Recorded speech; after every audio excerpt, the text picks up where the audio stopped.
Welcome to the Monday Night Men's Forum, brought to you by FarmHopLife. Today, my guest is Tenzin of Red Door Family Farm. He was on a couple weeks ago, him and his wife Stacy, to talk about their operation quite a bit. We'll wait for other people to come in, but Tenzin, why don't you start off, just give a quick overview of your operation, year you started, where you're at, and what you do. Yeah, we started our farm here in 2014. We're in north central Wisconsin in Athens, small town just outside the small town of Athens, Wisconsin. And we grow mostly vegetables for CSA farmers market and some wholesale accounts. Um, yeah, that's pretty much the scoop. We got my wife and I uh, run the farm. We've got a couple of kids and a couple of sort of full time seasonal employees and a few more part timers during the season. And we're farming about 10, 12 acres of vegetables every year and kind of a real wide swath of everything we can grow this far north. Sweet. How many? You had four giant greenhouses, right? That's Yeah, we've got four high tunnels. They're 30 by 120 feet. And we do a lot of production in those. Just with our season being so short, they're a huge boon to us. So that's the only action going on right now. We've got a little propagation greenhouse that's way too small. We're going to put up another, essentially a high tunnel, and turn it into a heated greenhouse for propagation this year, but it won't house any starts until next year probably. Are Um, your greenhouses heated or are they heated passively? so when I say greenhouse, I mean a heated.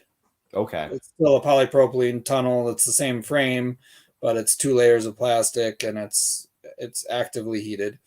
The four 30 by 120 high tunnels are just passively heated. There's no heat Okay. source in there, and they're about half of them are half of that ground is in production right at this moment. It's kind of the spring turnover right now, so we've got about half of our ground is either got some lettuces and radishes and turnips and stuff planted this spring, and or has spinach that's overwintered from last fall, planted last fall, and we're still taking cuttings off of it for the next few weeks Have till we you finish. already bought the new greenhouse or is that later Yeah, yep, this year? it's sitting out here in the snowbank looking at me.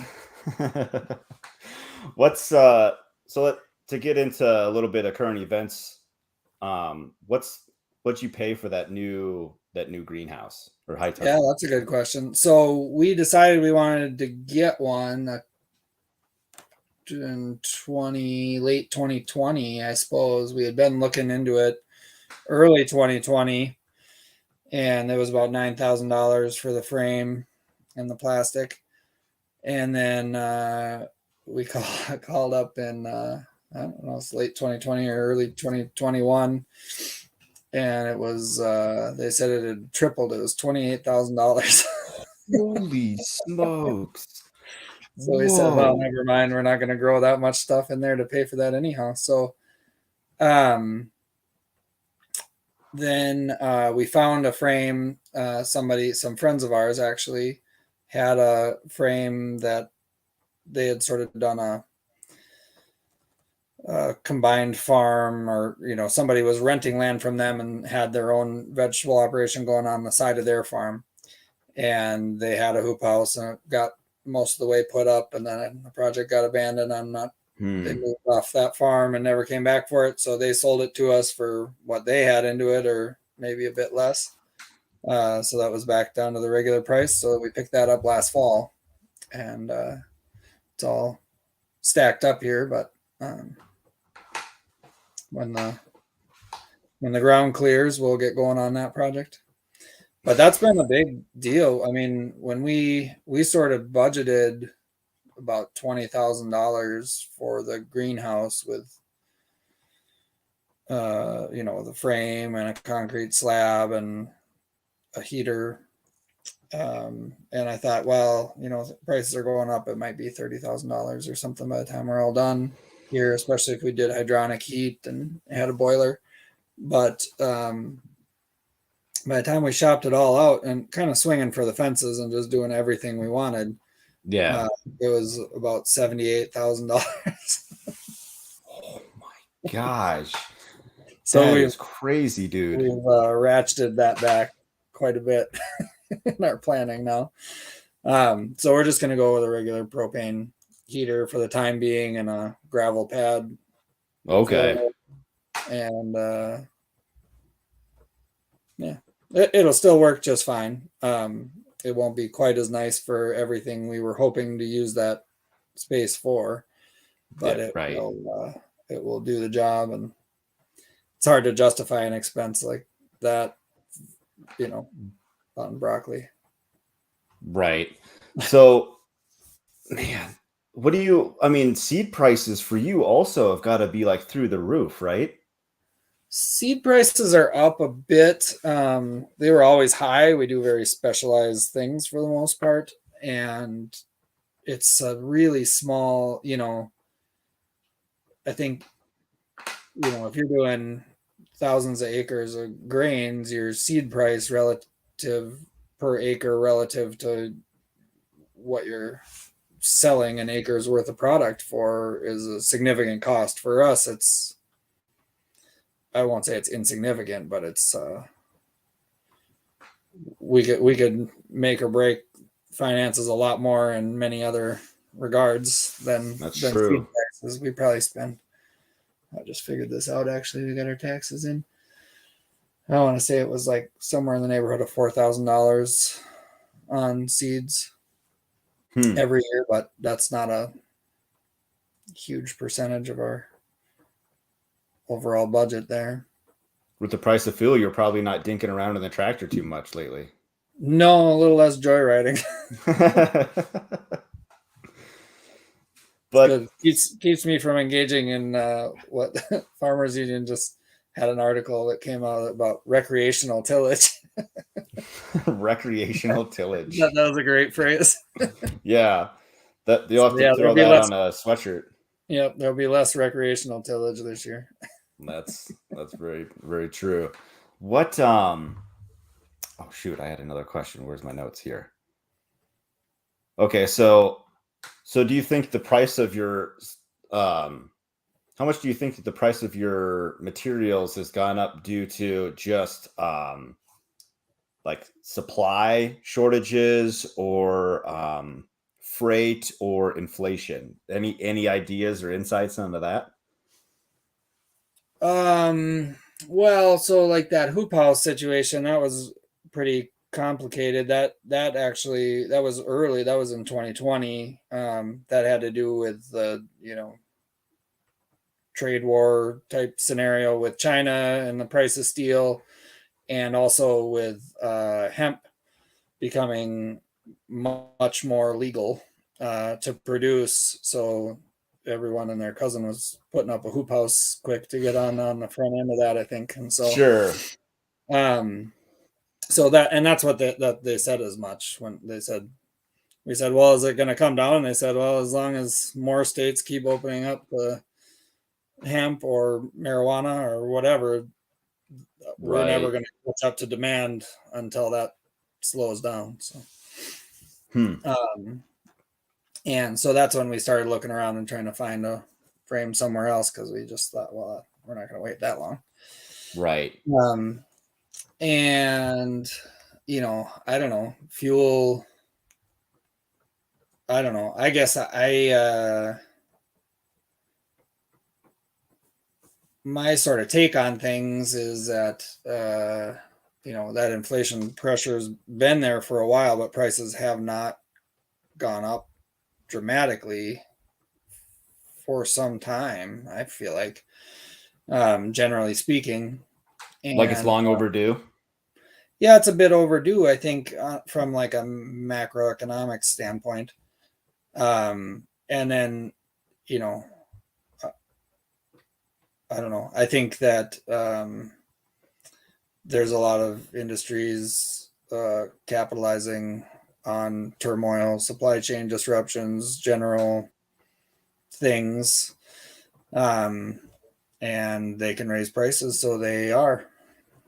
I mean, I mean, Because and they can. that's based on a little, not a lot. I'm not an economist by any stretch of the imagination. You should see the chicken scratch I used to get our taxes done. But the around here, I feel like the price of milk has been in the tank, but butter keeps going up. The price of uh, you know logs. I got a buddy who skids wood in the winter, and the price of logs keeps going down and down, and the price of a 2x4 is like I don't know what it is, 4 or 5 times what it was a year or two ago. Right. So I kind of think that it actually doesn't have very much to do with supply chain things. I think it has more to do with opportunity. Sure, they're not letting this opportunity go to waste to be able to charge 3 times or Right. or 5 or 10 or whatever really they want to get away with. Almost really, I mean, they got to hedge it like a little bit, but I mean, yeah, it's crazy out there. It's like I don't know, 100% markup on like cereal for people that buy cereal and whatnot. You know, Right. even like the off brand. Right. And grain's coming up a little bit, but it's not going to do. And I mean, I think that's probably mostly a Ukraine situation. Increases in grain price. I mean, they were going to go up because everything's going up, but so there's some amount of that's inflation, but some of that is supply coming out of Ukraine. Apparently, they're a bigger player than I ever really realized in the global grain market. Right. Yeah.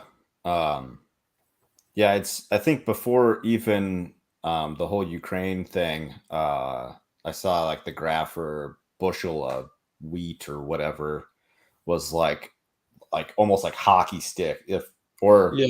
even worse than a hockey stick. It was Yeah. almost like straight up. It was just insane how high it was, and it looked like it was still climbing. So, which and then we could also like talk about like fertilizer, because I was talking to I had an interview yesterday, and this guy had said the price of fertilizer is so high that some Mhm. people are just not even going to grow. They're just like Yeah. can't do it. And labor, in the vegetable world, labor is a way bigger expense than seed or fertilizer or anything like that. And the price of labor is, and the Sure. supply of labor, are price of labor is going up and the supply is going down, consequently, or vice versa, consequently. But I know a couple of farms that have just, either completely changed around their farm model to not have very many employees and just manage a couple of key accounts, or have just taken essentially a hiatus and gotten other jobs or do whatever they do. Right. Yeah. Are you worried about keeping your employees around at all? I'm always worried about keeping our employees around, but our first few years we struggled a lot with keeping employees around, and the last few years we've had the same steady crew, and they're rock solid and they're great, and so I feel great going into this season with the crew we've got. Um, every year we've added more, labor hours, and with one weird exception, it's just gotten steadier and steadier year after year. And since this crew, Alex and Ethan, since they've been here, they're going on their 4th season now with Wow. us, and that's a totally different kind of farming. I don't know. It's fun again, and you're playing off each Sure. other as a team instead of just this constant. Here's how you hold this. Here's how you do this. Here's how you do that. And Right. when we harvest, I don't know, we've got like 180 80 some different plantings of vegetables that go out throughout the year. So you're never doing the same thing long enough to get good at it unless you stick around for a number of seasons, you know. Sure. Well, What do you think has changed between your first few employees till now? yeah, I wish I had a real solid answer there.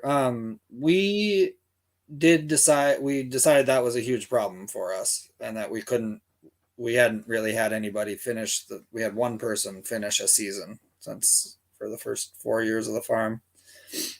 Um, well, I guess that's not true. The first year we had one part-timer. Um, and then we were starting to take it a little personal. And I think it was. Like, am I a bad boss? I mean, how couldn't you, right? Oh yeah, no, for sure. And I mean, it was such a big deal to us, you know, that I just felt like, wow, I can't believe they're walking away, you know, and like we'd have 1 month to go of harvest or something. And it's a short Like, season. We're really? only Now you couldn't put in one more yeah, month? it's pretty much like June through October is the show. May there's stuff to do, but um, you know, most of our labor starts in June. So anyway, so we decided to take it more seriously, get a little bit more professional, get a little bit more organized, and try to make it a better situation. And we were doing things that we thought they would appreciate, but I think they didn't. Hmm. I think our efforts were counterproductive, if anything. But yeah, and then we just got the right people. I don't know that we Makes went a from difference.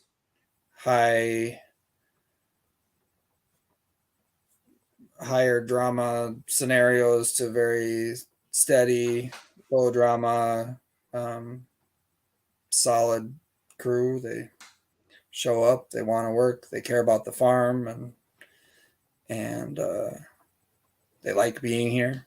And that's kind of the main thing, and it's been great. It's really allowed us to, you know, feel really confident planning for the next season for one thing each time, and also finding ways to invest in them in ways that they want to be invested in.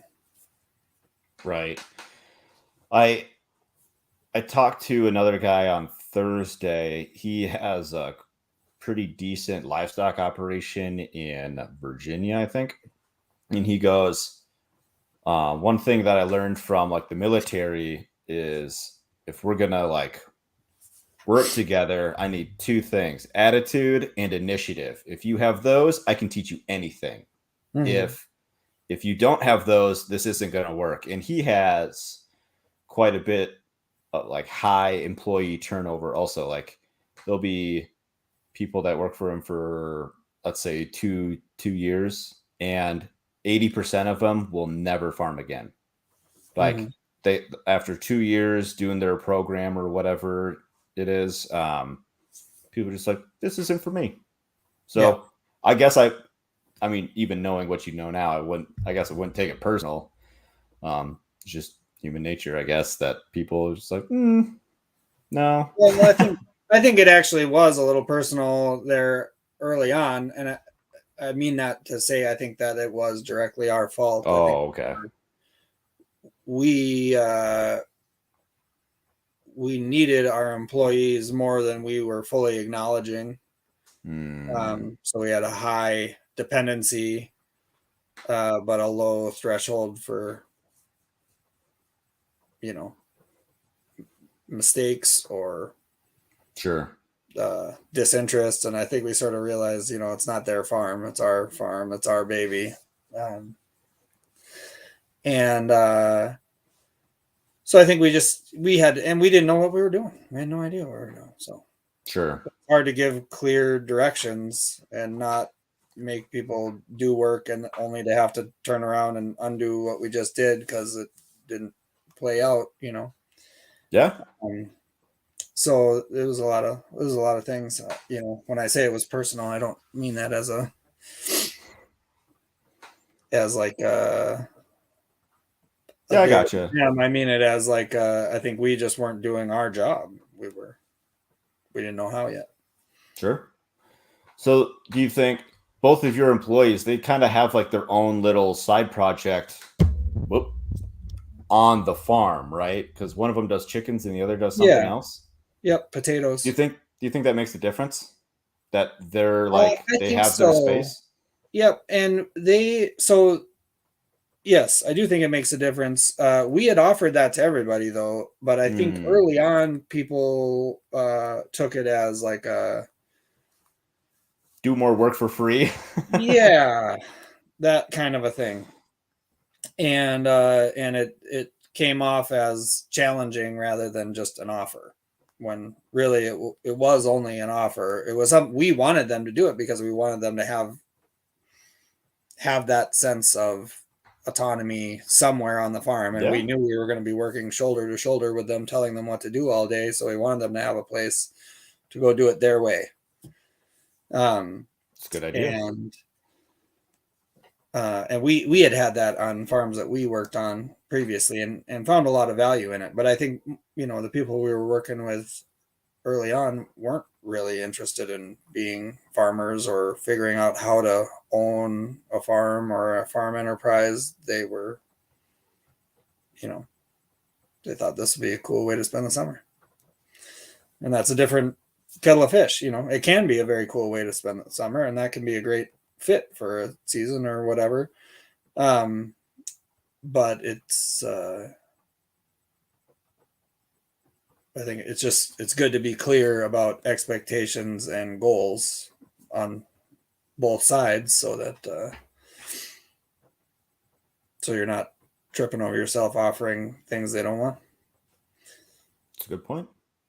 So And then let's go ahead. Alex and Ethan are actually part of a formal apprenticeship program as well that just got going in Wisconsin. They're some of the first graduates from it, and it's a 2-year program, and comes with some coursework and stuff. Um, and that was actually that was a great experience, I think, for them as well, because we sort of forced us to make sure the education was comprehensive and gave them a really easy format to run questions by us in a way that was not challenging, instead of being like, why are you doing it like that, dork? It was like, so I hear there are some other ways to do this. So what do they get on the other side of that apprenticeship? I mean, because they already had the job, right? Yeah, yep. Generally, sometimes people have reached out to us through the apprenticeship program looking for a job, and we just haven't had the turnover to need them yet. Sure. But they basically, it's just a credential, and it's really set up for them to be able to go on and be farm managers. So it's sort of saying, okay, I have a comprehensive understanding of a farm, because if somebody says, oh, I worked on a vegetable farm for 2 years, it really depends on the farm and on the farmer or the farming style. Does this person know everything from sending out newsletters and marketing through, post harvest handling through, Right. running the tiller and driving the tractor, or do they just know how to weed carrots, or what's the, you know, there's a wide spectrum there. So this sort of says, okay, they've been checked off on a whole comprehensive list of skills and activity. They have at least some familiarity with everything. And I could see value in that. Yeah. Yeah, and it kind yeah, of has like a little like, hey, look what I like. I'm committed to completing this thing, and mhm. so yeah. Um, Kind of switching to the topic of of tonight, um, community. So like your little operation, you and your employees, well, you, your wife, and your employees, kind of like a small community. Does it feel like a small community? Yeah, it does. They live here on the farm, our main two employees, and we put up a tiny house before they arrived. Somebody else lived in the first one the season before that. And then it was really just set up to be sort of a 3-season employee housing scenario, because we're in a small town. There's absolutely nowhere to rent around here. I mean, we even considered taking out a mortgage and buying a cheap house just to have, because there's 3-4 really other farms right here in this area that all have seasonal employees coming and going and have the same problem. So I thought, well, we could do that and just rent it out, but I don't know, it's a lot of money and it's a lot of paperwork, and being a landlord and a farmer seems like a lot. Be a good asset to have on the books, though. Well, right, if you could swing it. Hindsight is always 2020, right? Like anything we would have bought 3 years ago, had we actually tripled in value, yeah, been like doubled in value now. But anyway, at the time, it was just sort of like, well, we can do it this way. And so we put up this little, it's just a portable shed actually, but we made it quite cute and comfortable. Insulated, water, electric, the whole 9 yards. And, but anyway, Ethan's been living there year round now and just really liking it. And it's set up, it's not, we don't rent it to him. It's just, if he's employed here, he can stay there if he wants.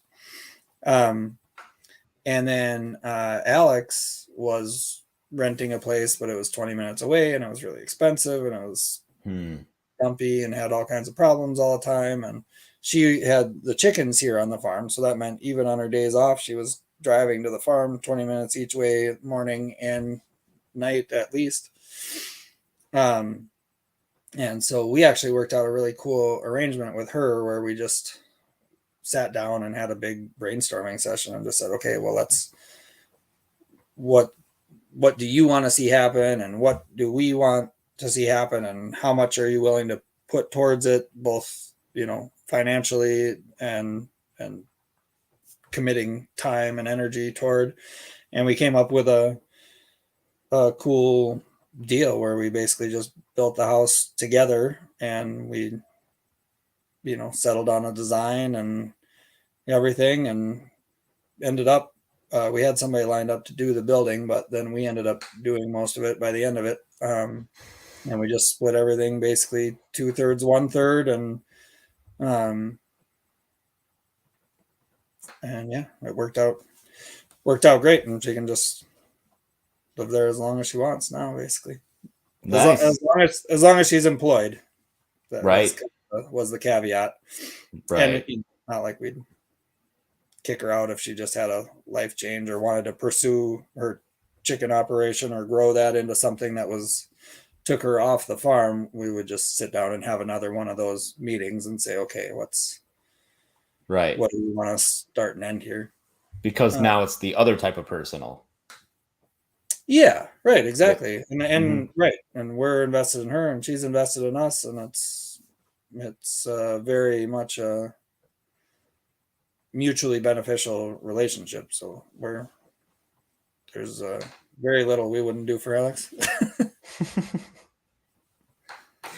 So then what other communities are you involved in? Do you have like a online community? Because you guys are on Instagram quite a lot. Do you guys go to church, or is there like a little like do you go to the Legion? I don't know what you do.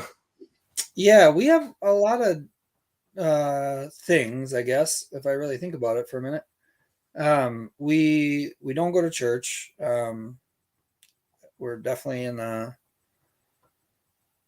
Bible Belt region, and we have a lot of readily available communities. If as many churches as liquor stores in your town, right? Yeah, there's a lot of bars here too.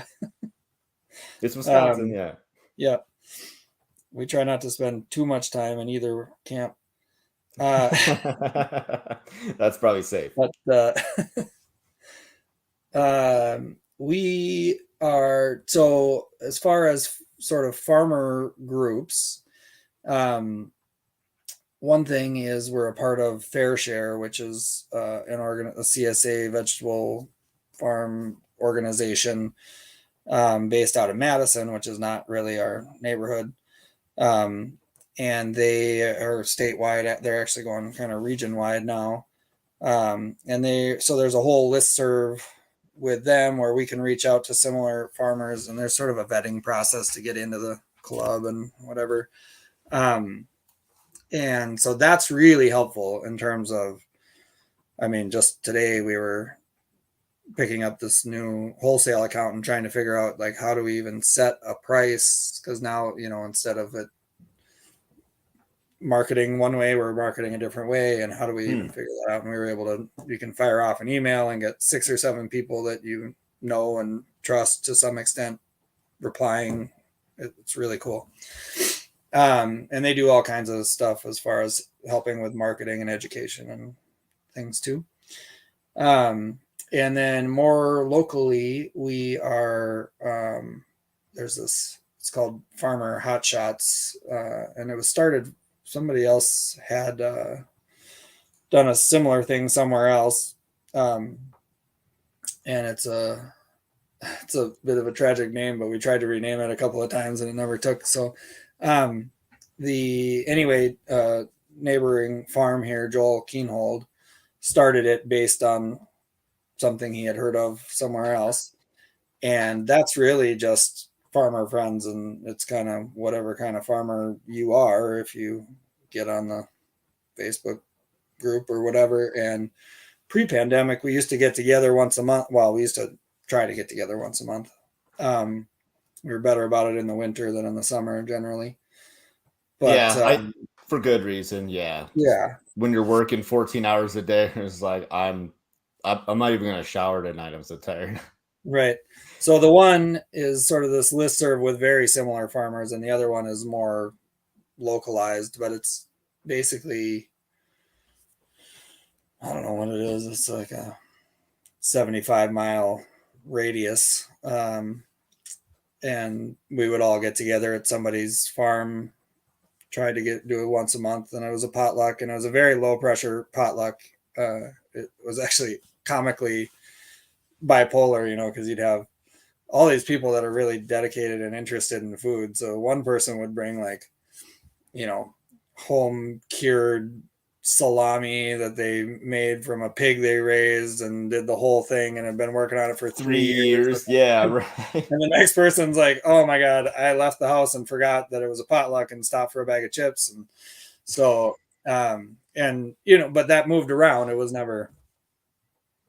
wasn't always one camp or the other. And it was very, very come as you are, sort of deal. And that was a lot of fun. And they're all great friends. We don't get together as much anymore, although we started getting together again now, a bit more. And then even more locally than that, not quite as local as our little budding commune here on the farm, is I have a funny story about that. There's, you know, 4 or 5 similar farms right here, very close by, and we share equipment and we share labor, to a lesser and lesser degree. Each farm is kind of finding their own zone more and more, but we still share information and commiserate on the weather, whether it's too wet or too dry or whatever it is. And yeah, so that's kind of our like personal, professional communities.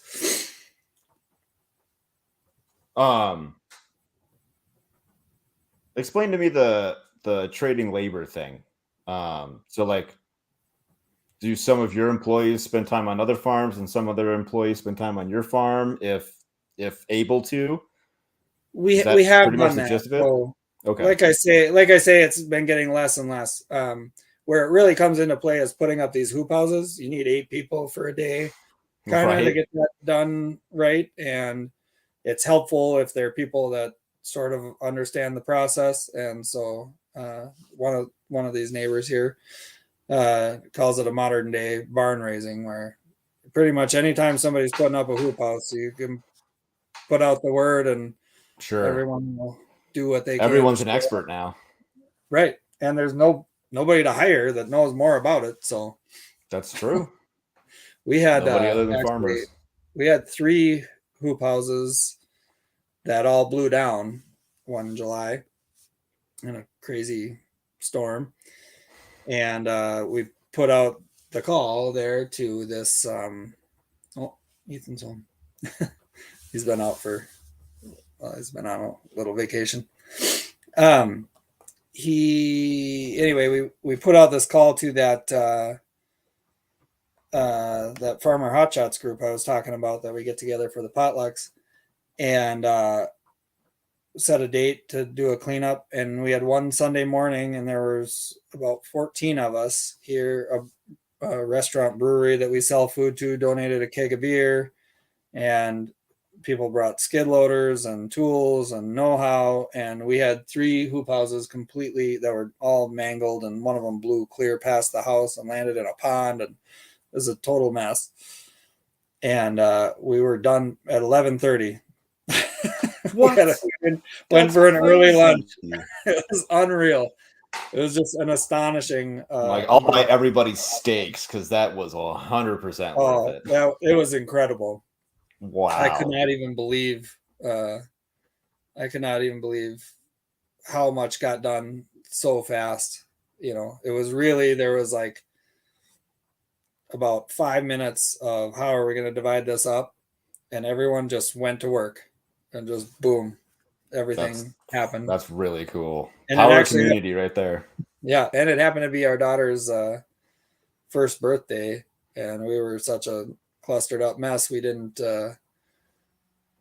remember really. I mean, and one of the people understandable. One of the people even baked her a cake and brought it over to us. Oh, so we did it all. Even better. Yeah, so that's just as an example of just an incredibly powerful community endeavor, right, that we benefited from. So yeah, and then so that's the main way we trade labor now, but also we'll go help each other do, if there's something weird comes up, we go help on another farm, or once in a while we've even done trades where we'll trade. Some friends of ours are about an hour away, and it's just a little bit too far to be convenient to pop in and out. So we'll arrange these work trades where Rebecca will come down here and I'll go up there, but it's really just a play date. So Eric and I can go play, and Rebecca and Stacy can play. Sure. Hey, there's value in that too. Some work happens. Talk about work happens, at least. That's right. You hinted at a budding commune. I want to hear it. Well, we got a friend out here who is ostensibly trying to start a commune, and he was trying to recruit some of the people that are active members in our commune. Anyway, there's just been a lot of jokes. They said, well, no, because we're already kind of in this commune thing. So it's just talking about life on Red Door Family Farm. Yeah, just to be clear, it's not a commune. Everybody has their own autonomy, and they come and go as they please and whatever. It's really just staff housing arrangement. But we get together for meals, and we share a septic tank, so that brings us close. Yeah, that would definitely bring you close. Yeah, no, I don't know. It's great, actually. We even are talking about building another one, so we'll see. We got a family friend who's from Mexico, actually, and is graduating with a degree in horticulture. Got in then the final part of his university degree is that he needs to go work on a farm, like an orchard or a vegetable farm or whatever. And his degree is in vegetable production, and so he checked and ran it through the school, and they okayed him to come up here. So we're hoping. I just talked to him actually right before this. Nice. We were sending some emails back and forth. So the plan is he's going to come up and work here next year, which would be a lot of fun. I think my Spanish is pretty good. I used to work in Costa Rica and Mexico, but I don't know. There's going to be a lot of learning happening. Yeah, on both ends of this arrangement. first month will be rough. Yeah. But does he speak any English? I don't know, to be honest. I Did know you his just talk to him through mom. email? Yeah, I know his mom and dad mostly. And Okay. I have met him, but he's been away at college the whole time. Basically, I've known his parents, and we go down there for vacation, and she's my parents' Spanish teacher. Actually, that's how we know her. Oh. And just a wonderful family, and they live up in the hills, and they basically farm by hand. I don't know, 5 hectares or something, so about 10 acres or better. And it's really cool what they're doing. Corn and squash and beans and pasture. Shoot, I forgot my question. I had something else to follow up with. Aren't you like, you said you were like making your own compost like real heavy this year, weren't you? Like, oh yeah. is it? Yeah. So what I've heard people do is like they have like these worm bins essentially, and let like the worm juice, like the compost tea, like be at the bottom. And is there like some like little vortex machine or something like that? I don't remember all the details. You can do that. I've just started playing with some, brewed teas. What does that mean? What is brewed tea? Well, you're essentially somebody probably could answer this better and is going to be whatever, but when it's brewed, you're taking some microbial inoculum, whether it's compost or vermicompost or actual just ordering lactic acid bacteria culture or whatever the thing is that you're trying to brew up, and then you're putting it in a tank and adding some sort of food to create conditions for that microbial population to just explode. Okay. So that's what I mean when I say a brewed tea versus an extract, which is you're essentially just like pressure, making coffee, but not hot. So you're just pushing the water through the medium, whether it's compost or vermicast, or just mixing the inoculum, even if you're buying a purchased powdered inoculum and mixing it into water just as a way to spread that out. And the big difference is with the brewed tea, you get a much higher microbial population. But if you're making that out of something like compost, you're not getting the full resolution of the biology that's in the compost. Some things are not going to take to the brewing process, other things are. So you're sort of selecting for the environment that's in your brew tank. Now, the hardiest things are going to be able to thrive in the brew tank and get sprayed out on the field and thrive there too.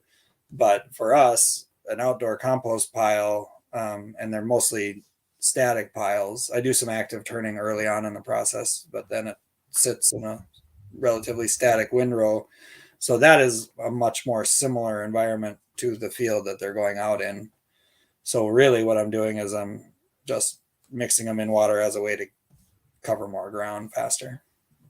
Do you think you'd ever scale it up so you could be like, that would be an output of the farm, so like you could sell it to other farms? Yeah, that's my retirement plan. Honestly though, what's your timeline on something like that? It's just a joke now. Oh, I'm too, wah, wah. I'm too, too. I have too much work to do to start planning my retirement. But I don't know.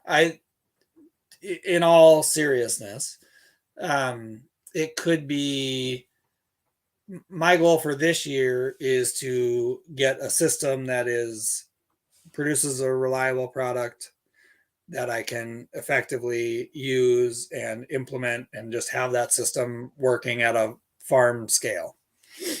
Um, and I think I've got that pretty well ironed out. I've got enough raw material that I can start spreading the compost the ways that I want to. And I've got enough going on that I'll be rolling into next year with even more of that. So I should be able to put uh, more out at better times. And I've got a design in mind. I'm kind of moving the composting system because of this greenhouse we're putting up. So I've got a design in mind for that. But if it works as well as I hope it will, um, and I would be able to scale up to a size of being able to supply, I'm just going to pick a number, but like up to 10 or 12 more farms um, That's of pretty our sweet. size with without any major infrastructure investment, you know. Um, and I don't know if that happens over the course of the next 4 or 5 years, and I feel like I have a product that I really believe in and people want, then I might scale that up. But right now, it's just Hans and I planning our early retirement. Neighboring farm who has dairy cows, and so he's got sawdust and cow manure and wheel loaders and all those sorts of things. Those are all good things to Yeah, include. yeah, I would. So I'll look for Red Door Family Farm Tenzin's special sauce or something like that on the Right. on the shelves near me. Yep. We'll have to. Yeah, there could be something like that in the future. I don't know. We'll That'd be see. kind of cool. Because right now I've got some plant starts growing under my stairs, and then also I got a seed cabinet right next to me here.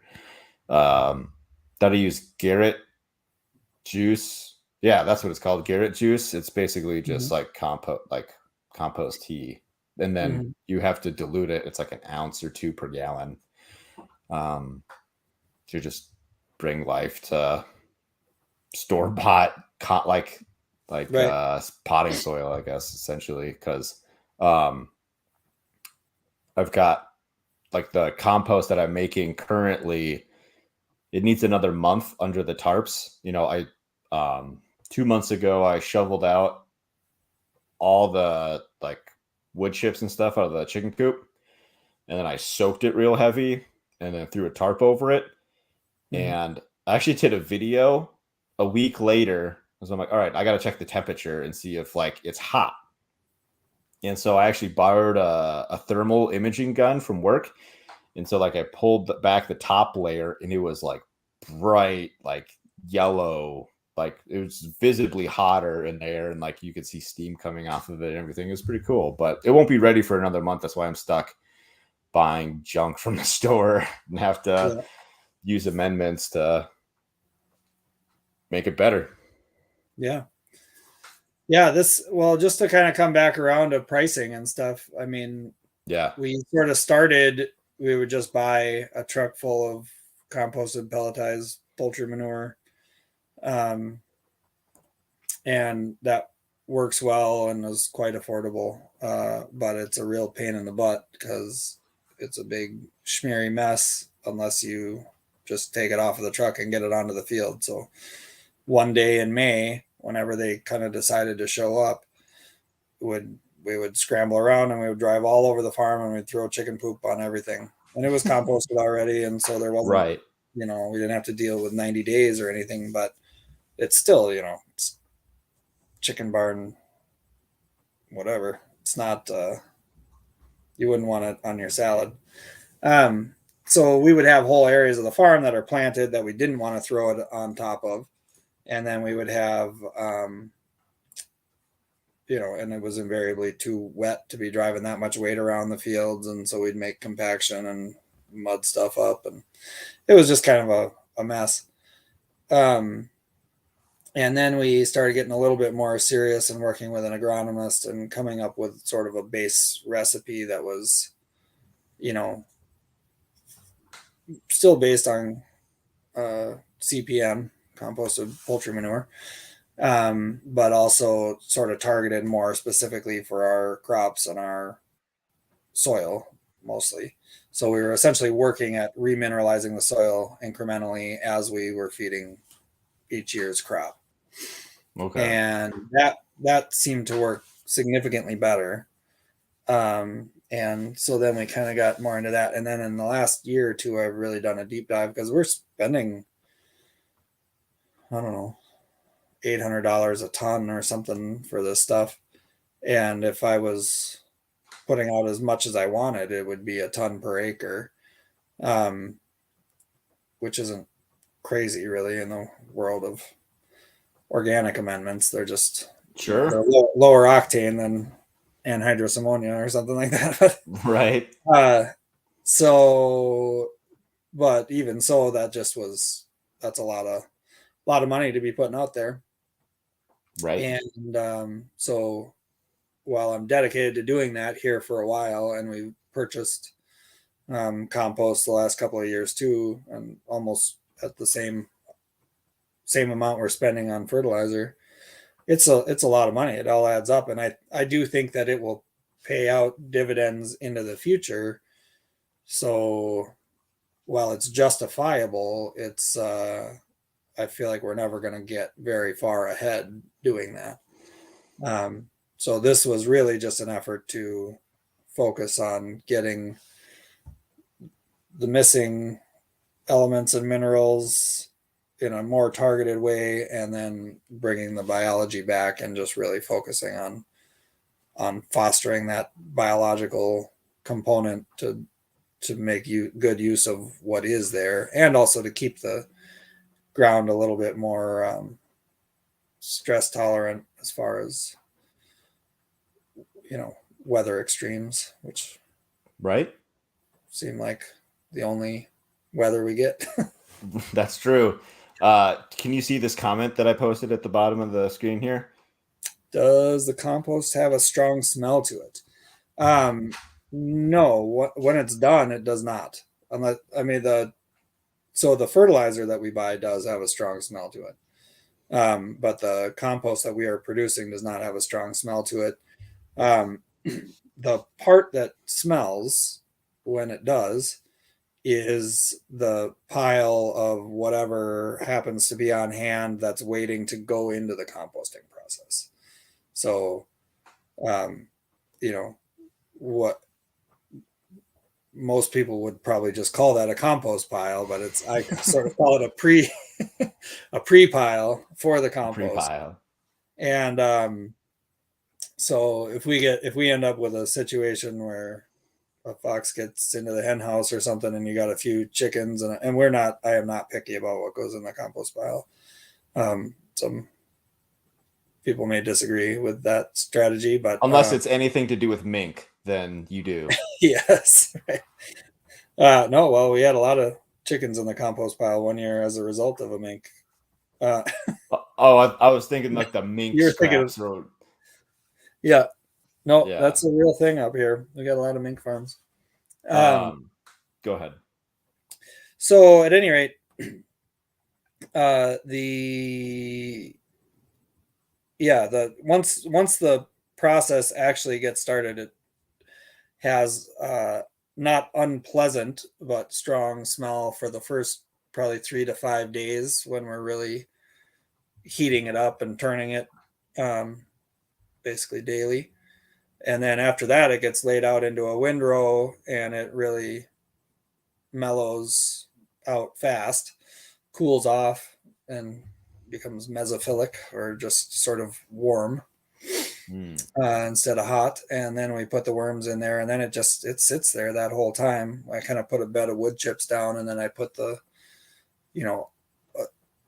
finished, barely finished compost, so it's heated up for the number of days that it needs, and it's stayed above 130 degrees for 5 days, or I can't remember exactly what the rule is. I do way well more than that before it's a week to 9 days before I put it out, and then it sits and finishes composting for a whole year essentially. Okay. And the point of that, and the point of the wood chip inoculum, is to try to boost the fungal population, because we do cultivate and till and things that are harder on the fungal population than on the bacterial population. So I'm trying to create a compost that when it goes out is saying sorry to the right things. Right.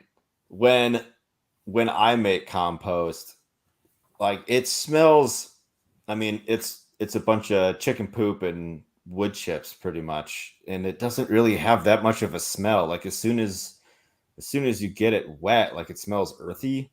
And then I mean, even given it like that week when I checked up on it, I was like, oh my gosh, this is gonna smell so good, this is gonna be great.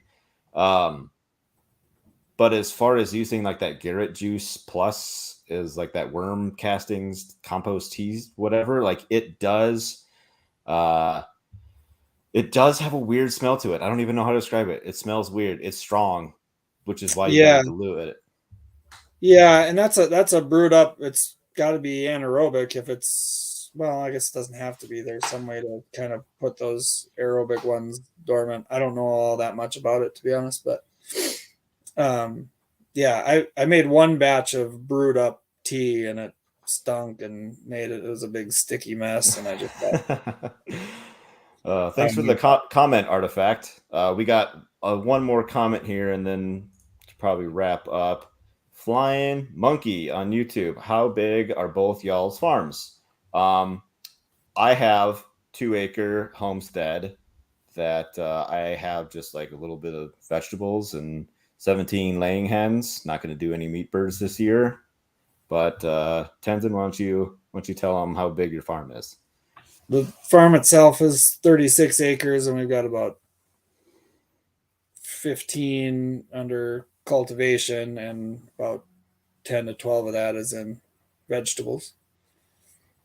And then one of our employees runs a laying hen operation. She's got a 200 or 250 chickens out there, and then does some broiler birds as well.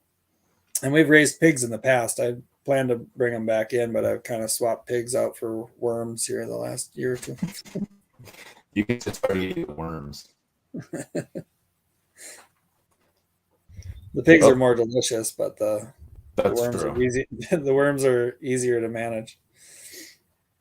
That is true. They won't try to test electric fence. Yep, and if they do, they don't wreck anything. Still there? I am, yeah. Are you? I might be losing you. Oh.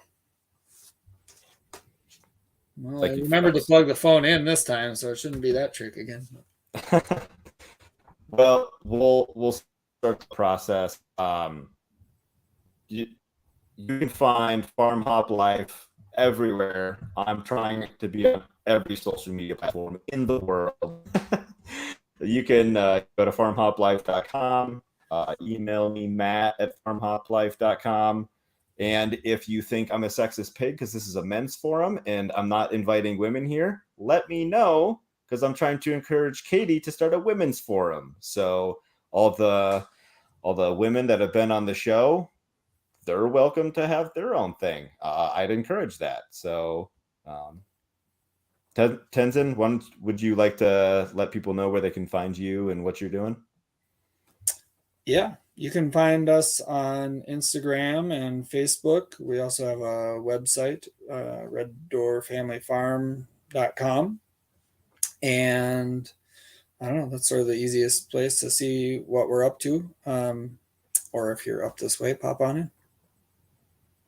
All right. I'll have links for your stuff in the show notes. So just Great. hold on one second and we'll chat just for just a few minutes. I appreciate everybody stopping by to come to the first men's forum, Monday night men's forum. I appreciate it. Thank you. Have a good night.